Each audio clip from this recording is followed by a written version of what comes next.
Hi, Mrs. Romito here with another installment of Tips and Tricks with Mrs. Romito, and today we're going to be talking about mastery-based learning, which is the model of learning that our school is based off of.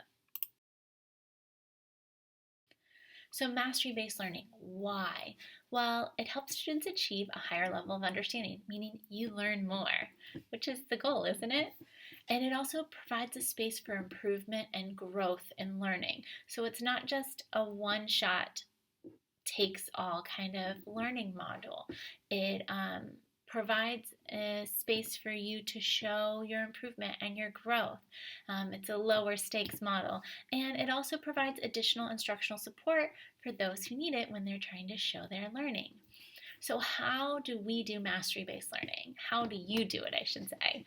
You're going to review your course material, complete any outside research if necessary, do any of the course worksheets or practice problems, whatever's in the module, you're going to do it.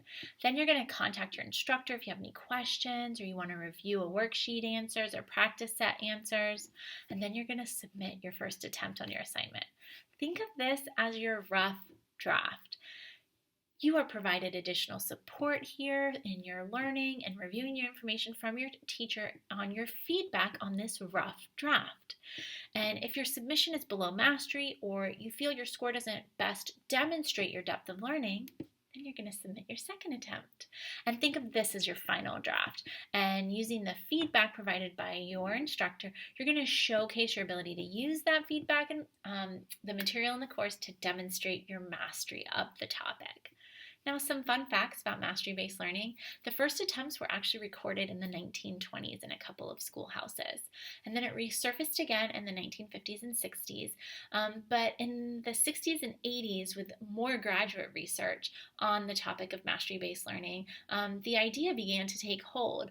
Unfortunately, the time required for retries or reteaching or relearning really took mastery-based learning models away from the traditional classroom settings, and they've been declining since the 1980s. However, you're not in a traditional classroom setting, so you get the luxury of a mastery-based learning model. Aren't you lucky?